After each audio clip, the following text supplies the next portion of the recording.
ഈ തെരഞ്ഞെടുപ്പ് ദിവസം മറ്റൊരു പ്രധാനപ്പെട്ട വാർത്ത വരികയാണ്. ഇ പി ജയരാജനുമായി ബന്ധപ്പെട്ട ഒരു പുസ്തകം, അദ്ദേഹത്തിൻ്റെ പേരിലൊരു പുസ്തകം ശ്രദ്ധയിൽ വന്നിട്ടുണ്ടാവുമല്ലോ. ഞാനത് അവിടെ നിന്ന് എല്ലാവരും കൂടി ചാനലിൽ സുഹൃത്തുക്കൾ ചോദിച്ചപ്പോൾ പറഞ്ഞു, അത് ഇ പിയോട് ചോദിക്കുന്നത് നല്ലത്. ഞാനിപ്പോൾ എന്താ അതിനെപ്പറ്റി പറയേണ്ടത്?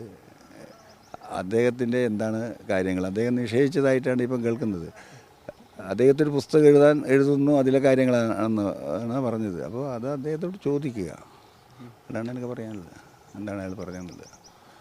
അല്ല, ലോക്സഭാ തെരഞ്ഞെടുപ്പിൻ്റെ ആ ദിവസം പ്രകാശ് ജാവദേക്കറുമായി കൂടിക്കാഴ്ച നടത്തിയ വാർത്തകൾ അത് പാർട്ടിയെ, മുന്നണിയെ വലിയ രീതിയിൽ പ്രതിസന്ധിയിലാക്കി. ഇന്നിപ്പോൾ ഈ പുസ്തകവുമായി ബന്ധപ്പെട്ട് സർക്കാരിനെയും പാർട്ടിയൊക്കെ വിമർശിച്ചു എന്ന തരത്തിൽ തെരഞ്ഞെടുപ്പ് ദിവസങ്ങളിലൊക്കെ ഇത്തരം വാർത്തകൾ പുറത്തു വരികയാണല്ലോ, വാർത്തകൾ ഉണ്ടാകുകയാണ്. അതിനൊക്കെ പിന്നിലൊക്കെ എന്തെങ്കിലും ആലോചനകളുണ്ട്. ആലോചന എന്ന് പറയുന്നത് മീഡിയകൾ, അതിൻ്റെ പിറകിൽ നിങ്ങളെല്ലാം ഉത്തരവാദിത്തം. അതിൻ്റെ പിന്നിലൊക്കെ ചില ആളുകൾ ഉണ്ടാവും. ഈ തെരഞ്ഞെടുപ്പ് ദിവസം തന്നെ ഇത് കൊണ്ടുവരാനുള്ള പ്ലാനും കാര്യത്തിൻ്റെ ഭാഗമായിട്ട് അതൊന്നും ജനങ്ങൾ വലിയ കാര്യമായിട്ടൊന്നും എടുക്കില്ല. ഇ പി നിഷേധിക്കുന്നുണ്ടെങ്കിലും ആ പുസ്തകം പബ്ലിഷ് ചെയ്യുന്ന അവർ പറയുന്നത് ഇ പിയുടെ പുസ്തകം തന്നെയാണ് ഇന്ന് പ്രകാശനം എന്നാണ്. അത് ഇന്ന് തന്നെ പബ്ലിഷ് ചെയ്യേണ്ട കാര്യമില്ലല്ലോ. ഇന്ന് തന്നെ തിരഞ്ഞെടുത്ത് എന്താ? അതാണ് ഞാൻ പറഞ്ഞത്. ഇതിൻ്റെ പിന്നിൽ തിരഞ്ഞെടുപ്പുമായിട്ട് ബന്ധപ്പെട്ടുള്ള കാര്യങ്ങളാണ്. ഇ പി നിഷേധിച്ചിട്ടുണ്ടല്ലോ. ഇ പി പോലുള്ള ആൾ LDF സ്ഥാനാർത്ഥിയെ തോൽപ്പിക്കാൻ വേണ്ടി വർത്തമാനം പറയാം. അങ്ങനെ ചിന്തിക്കുന്നവർ, അങ്ങനെ ആളുകൾ ചിന്തിക്കുമോ? ഇതൊക്കെ ഒരു സൃഷ്ടിയാണെന്ന് ആളുകൾ മനസ്സിലാകും. ഇത്തരം കാര്യങ്ങൾ വോട്ടർമാരെ സ്വാധീനിക്കുമോ? വോട്ടർമാർ അത്ര മോശക്കാരാണോ? വോട്ടർമാർ, കേരളത്തിലെ വോട്ടർമാർ ഇങ്ങനെ ഒരു ചാനൽ വാർത്ത കണ്ടു കഴിഞ്ഞാൽ ഉടനെ അതിൻ്റെ അടിസ്ഥാനത്തിൽ തീരുമാനം എടുക്കുന്നവരാണോ?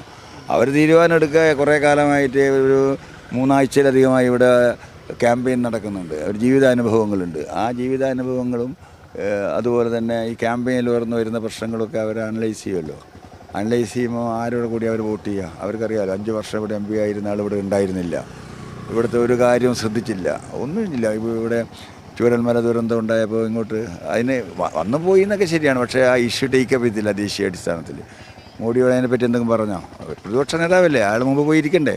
എന്തെങ്കിലും കൊടുത്താൽ മതിയാവുള്ളൂ എന്നൊന്നും പറഞ്ഞില്ലല്ലോ, ഒരു കാര്യവും പറഞ്ഞിട്ടില്ല. അതൊക്കെ ആളുകൾ മനസ്സിലാക്കുന്നുണ്ട്. അല്ല, ഈ ഇ പിയുമായി ബന്ധപ്പെട്ട് മാത്രം ഇതുപോലെ വാർത്തകൾ വരുന്നത് എന്താണ്? തന്നെയാണ് നിങ്ങൾ ഉള്ളത്, അത് തന്നെയാണ് പ്രശ്നം. ഞാൻ പറഞ്ഞല്ലോ, ഇ പിയോട് ചോദിക്കുന്നതാണ് നല്ലതെന്നുള്ളത്. ഒപ്പം തന്നെ UDF സ്ഥാനാർത്ഥി മതചിഹ്നം പ്രചാരണത്തിന് ഉപയോഗിച്ചു എന്ന രീതിയിൽ ഒരു പരാതി നൽകിയിട്ടുണ്ടല്ലോ, എന്താണ് അതിൻ്റെ ഒരു കാരണം? അത് വിശ്വാസികളെ തെറ്റിദ്ധരിപ്പിക്കാൻ വേണ്ടിയുള്ള ശ്രമങ്ങൾ അവർ നടത്തിയിട്ടുണ്ട്, അതാണ് അതിൻ്റെ കാരണം. അതുമാത്രമല്ല, കിറ്റ് കൊടുത്തുള്ളൂ അവർ. പ്രിയങ്ക ഗാന്ധിയുടെ ഫോട്ടോ വെച്ചുകൊണ്ടുള്ള കിറ്റ് കൊടുത്തു, മദ്യം കൊടുക്കാൻ ശ്രമിച്ചിട്ടുണ്ട്, കുറേ കൊടുത്തിട്ടുണ്ട്, പണം കൊടുക്കാൻ ശ്രമിച്ചിട്ടുണ്ട്, കുറേ കൊടുത്തിട്ടുണ്ട്. ചിലർ പറഞ്ഞ് ഞങ്ങളെത്തുന്നത് വേണ്ടെന്ന് പറഞ്ഞിട്ടുണ്ട്. എന്നാലും ദുർബല ജനവിഭാഗങ്ങളെ തെറ്റിദ്ധരിപ്പിക്കാനുള്ള, വോട്ട് തേടാൻ വേണ്ടിയുള്ള പ്രവർത്തനങ്ങൾ കഴിഞ്ഞ 2-3 ദിവസം, ഇന്നലെയും മിനിഞ്ഞന്നൊക്കെ ആയിട്ട് നല്ല സംഘടിതമായി നടത്തിയിട്ടുണ്ട്. വിശ്വാസികളെയും തെറ്റിദ്ധരിപ്പിക്കാൻ ശ്രമിച്ചിട്ടുണ്ട്. എങ്ങനെയും ജയിക്കുക എന്നുള്ളതാണ്. നേരെ രാഷ്ട്രീയം പറഞ്ഞ് വോട്ട് ചോദിക്കാനല്ല ശ്രമിച്ചത്. എവിടെയെങ്കിലും രാഷ്ട്രീയം പറഞ്ഞിട്ടുണ്ടോ? സ്ഥാനാർത്ഥി രാഷ്ട്രീയം പറഞ്ഞിട്ടുണ്ടോ? UDF നേതാക്കന്മാർ പറഞ്ഞിട്ടുണ്ട്. സ്ഥാനാർത്ഥിയും രാഹുൽ ഗാന്ധി ഒരു ഘട്ടത്തിൽ പറഞ്ഞ് രാഷ്ട്രീയം പറയുന്നില്ല എന്നാണ് പറഞ്ഞത്. പിന്നെ എന്ത് ലോക്സഭാ തെരഞ്ഞെടുപ്പ് എന്താണ്? അപ്പോൾ രാഷ്ട്രീയം പറഞ്ഞുകൊണ്ട് ജയിക്കാൻ കഴിയില്ലെന്ന് അവർക്കറിയാം. അതുകൊണ്ട് മറ്റ് വഴികളിലേക്ക് വോട്ടർമാരുടെ വൈകാരികത ഉയർത്തി പഴയ കാലങ്ങളെ ഓർമ്മിപ്പിക്കുക. പഴയകാലങ്ങളെ ത്യാഗങ്ങൾ, രക്തസാക്ഷിത്വമൊക്കെ ഓർമ്മിപ്പിച്ച് വൈകാരികത സൃഷ്ടിക്കുക. സഹോദരനും അതിനുവേണ്ടി ഉമ്മ വെക്കുക. ഇതൊക്കെ ചെയ്യുന്നത് വൈകാരിക തലത്തിലേക്ക് വോട്ടർമാരെ കൊണ്ടുവന്ന് മെയിൻ ഇഷ്യൂവിൽ നിന്ന്, കർഷകരുടെ ദുരിതം ഒക്കെ, തൊഴിലാളികളുടെ ദുരിതം, യാത്രാ പ്രശ്നങ്ങൾ, ഈ വിഷയങ്ങളിൽ നിന്ന് ആളുകളെ മൈൻഡിനെ വേറെ വഴിക്ക് മാറ്റുക എന്നുള്ളതാണ്. അതാണ് നടന്നുകൊണ്ടിരിക്കുന്നത്. അതൊക്കെ നമുക്ക് മനസ്സിലാകുന്നുണ്ട്, ജനങ്ങൾക്കും മനസ്സിലാവുള്ളൂ. അപ്പോൾ അതൊക്കെ ചെയ്യും. ഇത്തവണ മണ്ഡലത്തിൻ്റെ മനസ്സ് ഇടതിനൊപ്പം തന്നെയാണ്. എൻ്റെ സംശയം 2014 ഉണ്ടായിരുന്നില്ലേ? പല ഘട്ടങ്ങളിലും ഇവിടെ LDF അസംബ്ലി സീറ്റുകൾ ജയിച്ചില്ലേ? 7-ൽ 6 സീറ്റ് LDF ജയിച്ചിട്ടുണ്ട് ഇവിടെ.